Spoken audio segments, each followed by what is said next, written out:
మోరాదులో వారిని హతము చేసిరి. కాబట్టి జనుల గుండెలు కరిగి కరిగి నీరైపోయెను. యెహోషువ తన బట్టలు చింపుకొని తానును ఇశ్రాయేలు పెద్దలను సాయంత్రం కాలం వరకు యెహోవా మందసము ఎదుట నేల మీద మోకమును పుచ్చుకొని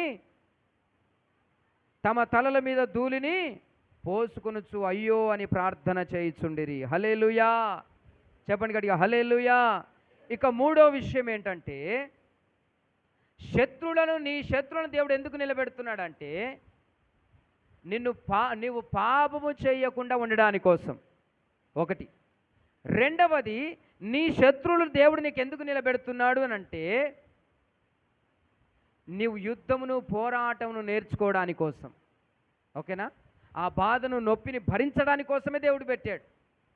నువ్వు ఖచ్చితంగా భరించాల్సిందే, భరించి పోరాడి గెలవాల్సడాని కోసం పెట్టాడు. మూడవది, నీ శత్రువులను దేవుడు ఎందుకు పెట్టాడంటే నువ్వు ప్రార్థన చేయడాని కోసం. హల్లెలూయా, చెప్పండి హల్లెలూయా. యెహోషువ తన సైన్యముతో హాయి పట్టణం మీదకి యుద్ధానికి పోతాడు. హాయి పట్టణం యుద్ధానికి పోతే ఆ చిన్న పట్టణమే, కానీ హాయి పట్టణస్తులు ఏం చేస్తారంటే ఇశ్రాయేలు వారిని ఎదురు తిరిగి పోరాడి 36 మందిని చంపుతారు. ఎంతమందిని? 36 మందిని చనిపోతారు. చనిపోయేసరికి ఆ 36 మంది యొక్క శవాలను చూసి మిగతా ఎంతోమందికి 100 మందికి గాయాలవుతాయి. కాలు, చేతులు, ముఖము, బాడీ, శరీరం అని గాయాలైపోతుంటే ఆ గాయాలను చూసి జనులు భయపడిపోయి వారి గుండెలు కరిగిపోయాను అని ఉంటుంది. సుశీలమ్మ, వారి గుండెలు కరిగిపోయినాయి.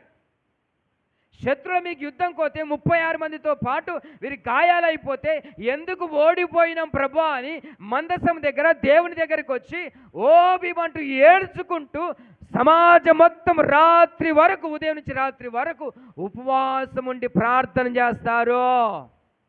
ఓ బట్టలు విప్పేసి గోనె పట్ట కట్టుకొని బూడిదలు కూర్చొని, బూడిదను తీసుకొని ఎత్తి మీద కూర్చొని, దేవా మేమేం చేసాము క్షమించు, దేవా మమ్మల్ని కరుణించు అని బూడిద పూసుకొని నెత్తి గుద్దుకుంటూ దేవుని ఎదుట ఉపవాస ప్రార్థన చేస్తారు.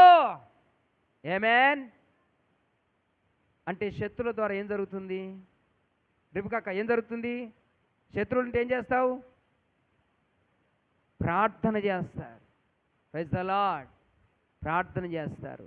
నువ్వు ప్రార్థన చేయించడాని కోసం, నేను ఎంత ఎక్కువగా ప్రార్థన చేయించడాని కోసం అంతగా దేవుడు నీకు శత్రువులను లేపుతూ ఉంటున్నాడు. Praise the lord, praise the lord, hallelujah. అందుకని శత్రువులు ఎంతగా ఎంత పొడుస్తుంటే, ఎంత కొడుతుంటే, ఎంత చంపుతుంటే అంతగా నువ్వు ప్రార్థన చేస్తావు, అంతగా నువ్వు ప్రార్థన చేస్తావు. దేవునికి మహిమ కలుగునుగాక. చెప్పండి గట్టిగా హల్లెలూయా, హల్లెలూయా. 2వ రాజుల గ్రంథం 19వ అధ్యాయం 14వ వచనం చదవండి. 2వ రాజుల గ్రంథం 19వ అధ్యాయం 14వ వచనం. త్వరగా ముగించేస్తాను నేను. 19:14 2వ రాజులు. హిజ్కియా దూత చేతుల్లో నుండి ఆ ఉత్తరం తీసుకొని చదివి యెహోవా మందిరంలోనికి పోయి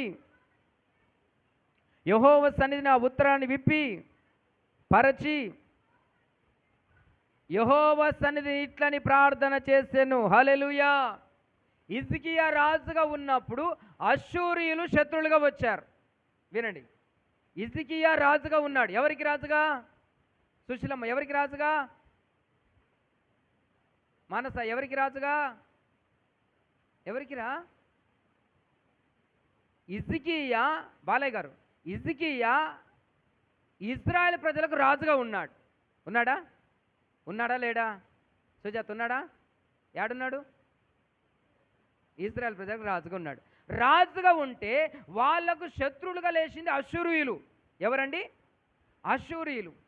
వాడు ఏం చెప్పాడంటే, రే నేను కొన్ని వేల మందిని చంపుకుంటూ కొన్ని వందల రాజ్యాలను జయించుకుంటూ వచ్చినా వాళ్ళు కూడా వాళ్ళ దేవుళ్ళు ఉన్నారని చెప్పుకుంటూ వచ్చారు.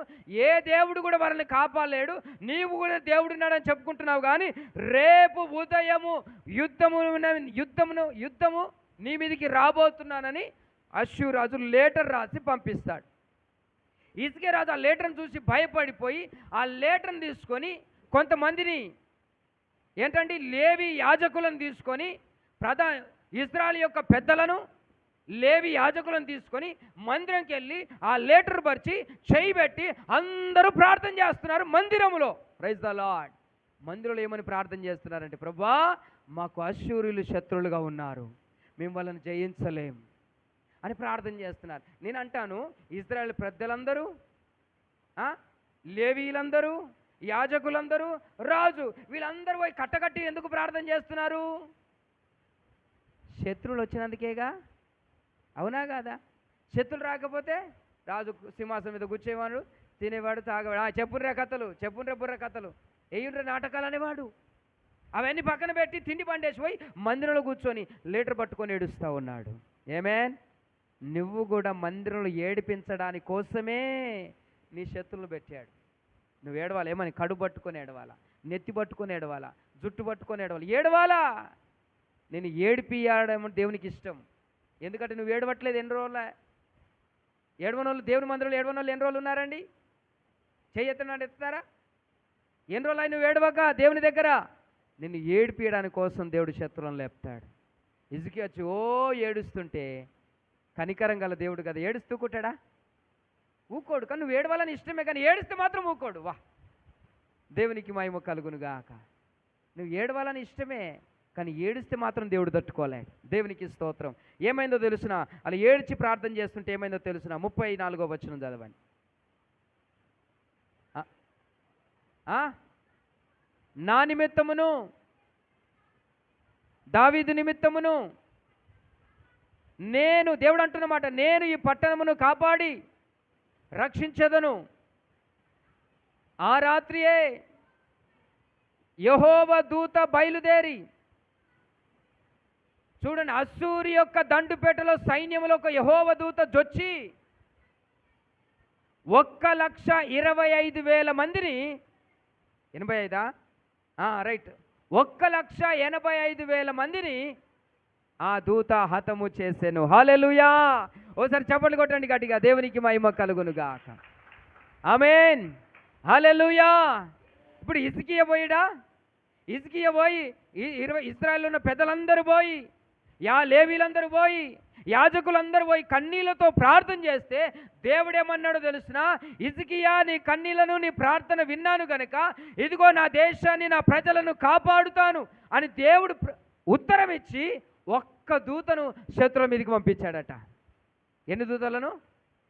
ఒకే ఒక్క దూతను పంపిస్తే ఆ ఒక్క దూత వాని సైన్యములతో వచ్చి, అశోకన్న ఓరి సైన్యములతో వచ్చింది, శత్రువుల యొక్క సైన్యములు, అశ్షూరు యొక్క సైన్యములతో వచ్చి 1,85,000 మందిని చంపిందండి.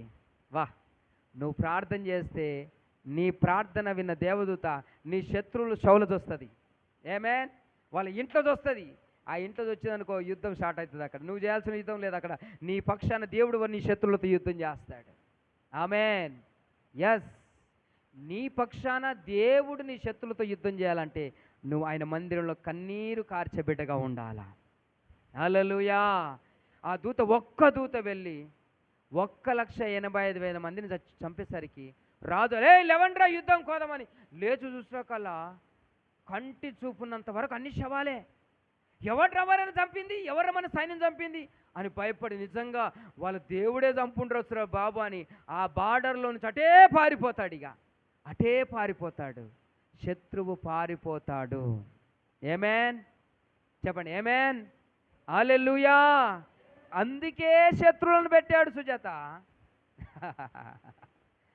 దేవునికి స్తోత్రం కలుగునుగాక. ఎందుకో వచ్చింది నాకు నోటి సడన్గా. దేవుడు శత్రువులను పెట్టాడు నువ్వు ప్రార్థించడానికి, నువ్వు పోరాడడానికి. ఆమేన్. 9 మాసాలు మోయడానికి, నువ్వు కష్టపడి కనడానికి. ఎందుకంటే ఒక దూరుని, ఒక వీరుడను, ఒక శూరుడను, ఒక ఆత్మీయుడను. అందుకే శత్రువులు. Praise the Lord. దేవునికి మహిమ కలుగునుగాక. ప్రార్థన చేసుకుందాం. దేవునికి స్తోత్రాలు. Praise the lord, praise the lord, praise the Lord. దేవుని బిడ్డలారా, ఈ రోజున దేవుడు ఏమన్నాడంటే, నీ శత్రువులను నేను నిలబెడుతున్నాను. నీ శత్రువులను నేను ఎందుకు